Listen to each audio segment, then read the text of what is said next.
So the question is what is deplatforming and why is this important in the modern world? So essentially all deplatforming is when content creators are removed from the different platforms that they use in order to distribute their content. So if you look at Facebook, if you look at Twitter, if you look at YouTube, if you look at many other platforms, basically all they do is in order to quote unquote deplatform a content creator is they remove them from the platform. They may ban them, they may block them, they may delete their accounts, so on and so forth. So you've probably heard of this lately with people such as Alex Jones or the Daily Stormer or possibly Gab.com. You will hear that they have been deplatformed. And what this means is that they have been removed from the platforms that they use. Why this is important in this modern world is because many of us, when we go onto the internet, use platforms. We don't use our own server infrastructure anymore. Many times we are using other people's platforms. If you're going to be doing video distribution, you use YouTube. If you're going to be doing tweets, you use Twitter, short communication. If you're trying to create communities, you go to Facebook. And the thing is if you get deplatformed, if you get removed from these different platforms, it can become very difficult to try to accomplish what you're trying to accomplish before. Now, the question is deplatforming legal? So a lot of people, when they hear about deplatforming, they think, oh, especially because many of these companies are in the United States and the people affected, this is a violation of the First Amendment. This is a violation of free speech.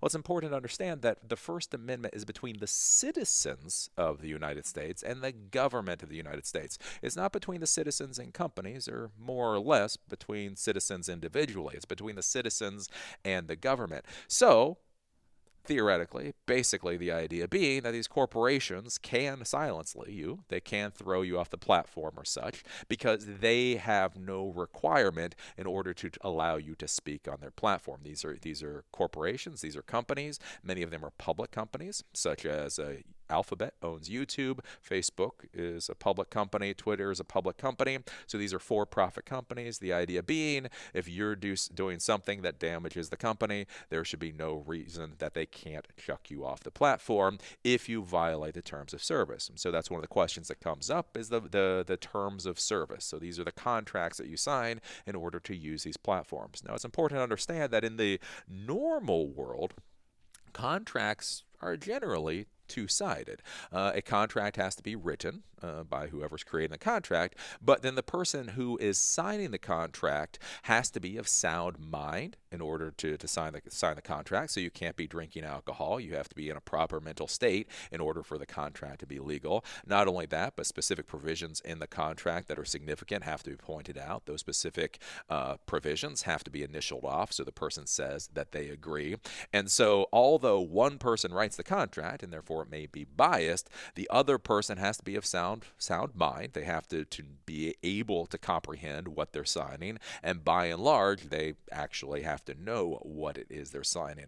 Beyond that, contracts in the normal world actually protect both sides. So if I'm going to do a contract in order to have renovations done on my house, if the contract will state that if I do not pay the contractor, that the contractor can sue me, of course, but it will also state that if the contractor does not do what's ever stipulated in the contract, that I don't have to pay them or I can sue them. So when you deal with a normal contract, both sides are there's bias, don't get me wrong, there's bias, but more or less both sides are protected. When you deal with terms of service, this really is not the case. Most of these terms of services are 100% biased towards a corporation. You either take it or leave it. There is no way to check whether or not you're actually under sound mind when you're signing these terms of service. So think about it. How many times have you clicked yes, I agree when you've had 5 or 6 beers? You've had alcohol. You may have had something else. You're too tired. You're not able to comprehend. Even if everything is written out in front of you, you're not able to comprehend it. But it doesn't matter. You checked off to say that you agreed, so therefore you agreed. Beyond that, you make these terms of services really long and involved, and nobody's going to end up reading them. And so what companies do within the terms of service is they put in a lot of wishy-washy words. You can say things like hate speech or harassment or some other types of words, and then what they do is they don't define what that actually means.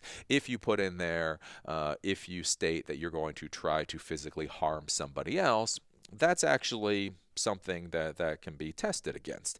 Did your comment or did your piece of content say that you're going to try to create violence against somebody else? If yes, then you violated the rule. If no, then not. If you put in things like hate speech, where you say if you make people uncomfortable or if you make the site unwelcoming, well, then the question there becomes is what do those words actually mean? And those words mean whatever the corporation decides those words mean, and therefore they can say you violated those rules, and there's really not much you can say about it. They define those words to mean something. They say that you're violating that, therefore you get kicked off the platform. And so when you look at these terms of services and you look at deplatforming, generally, by and large, it is 100% legal, and it's because of the weird legal area that comes up with these web services, these cloud services, and things such as terms of service. Now, you may look at deplatforming, and you may think, well, if you get kicked off of Twitter, Facebook, or YouTube, I mean, that's a pain. That's an issue, but it's not that big a deal, right? You've got BitTorrent possibly. You have FTP distribution. You have good old-fashioned email blasts if you want to get your communications out there. You may not like that people are thrown off of these platforms, but you may not think it's not that massive of an issue. Well, the problem that we're running into nowadays is that many of us are using services, and we never really thought about things such as hate speech or what the terms of service were for things that are almost the pipe work and the basic infrastructure of how many of us use the internet. So if you look at now PayPal, so PayPal is now deplatforming people for violating terms of service. And so most of us just kind of think of PayPal almost as cash. You don't think about using cash. If you've got cash and the other person wants cash, you give it to them. It just works. And PayPal, in many ways, has become the cash of the internet. When I paid my contractors in the past, I would just send them money. You can send friends and family members money using PayPal. You can pay for those cloud services. If you're going to buy DNS or something else, you can use PayPal. If you want to buy a product, you can use PayPal. So PayPal has become a service that over the years has just become a de facto thing that many of us use, and you don't think about it because you don't use PayPal to communicate. I mean, I guess I could say something in the memo, but you really don't think about hate speech in PayPal. But if PayPal sees that your company or what you're doing, they believe it violates their terms of service, then they can then shut you off of PayPal, and now you can no longer get money using PayPal, which can be a significant issue. One of the bigger issues that's coming out now is we're now looking at DNS deplatforming. And this is a severe thing. This is a serious thing a lot of us really hadn't thought about before. When you go out there and you buy a DNS name, so geekfieldnotes.com, failnormal.com, gab.com, whatever else, this is just a basic component of the internet. You need a domain name in order to point to an IP address. If you don't have the domain name, this becomes a big issue. And so we've been buying domain names for a long time, and nobody, I don't think, really ever thought about the terms of service.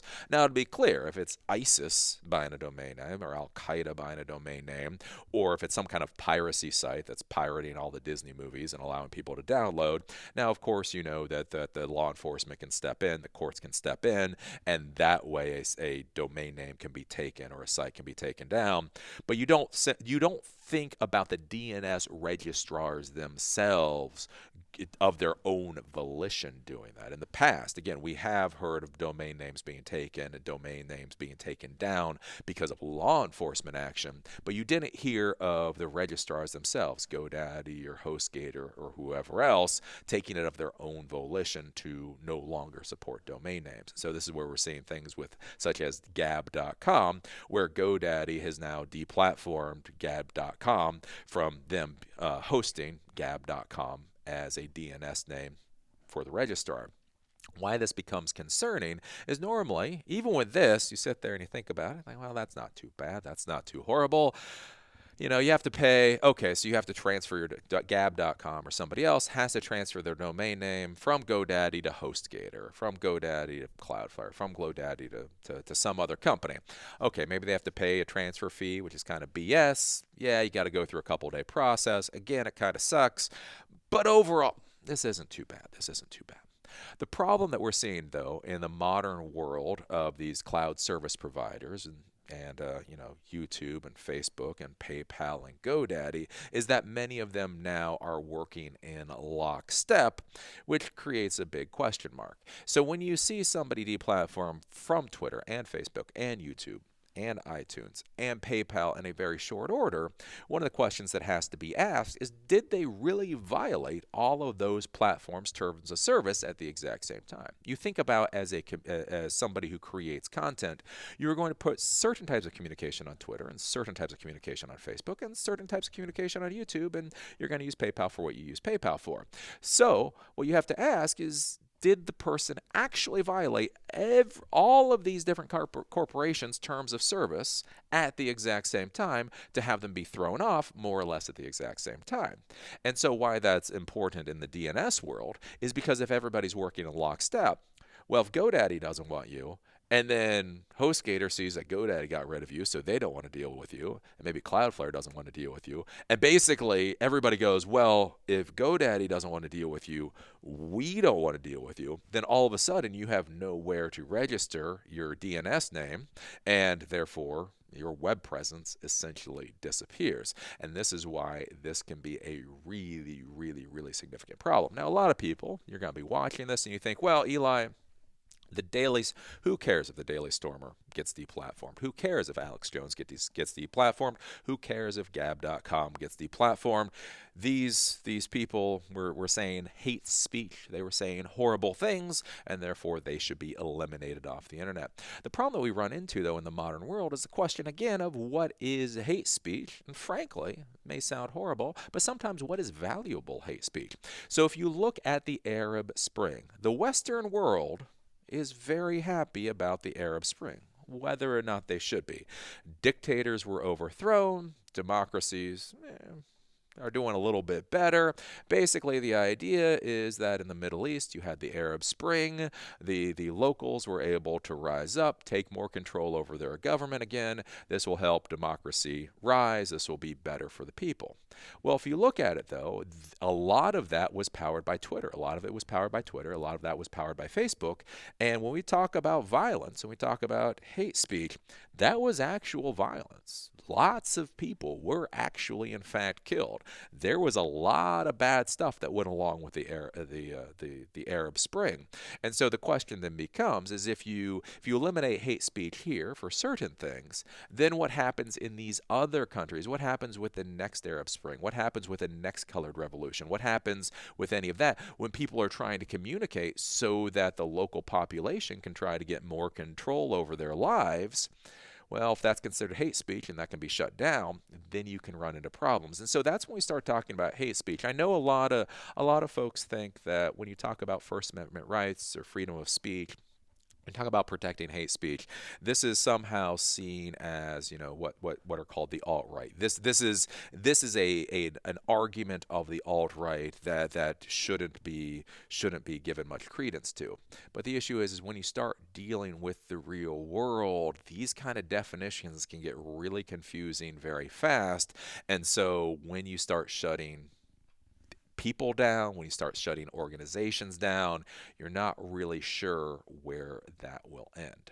And so that's why with the whole deplatforming debate, it legitimately is a huge gray area. You can hate Alex Jones with a passion and still believe he shouldn't be deplatformed. You can think every single person that helps run the Daily Stormer should be forced into go back to the Nuremberg trials or something, and still believe that the Daily Stormer shouldn't have their DNS service removed. Again, Gab.com, you may look at the communication going on there and find it vile, but the question becomes, if you look at Gab.com and you say, well, that's vile, well, have you been to Reddit? Are you a content creator that's had to deal with the comment stream on YouTube? If Gab.com is beyond the pale and should be shut down and deplatformed, what happens to the huge amount of comments and hate that content creators get on YouTube? Does YouTube need to get shut down next? This is where it gets into a really gray, nasty area, and this is where there can be a lot of legitimate arguments by a lot of smart people that simply see things from different viewpoints. So that's basically what deplatforming is and why you should care. See you at the next video.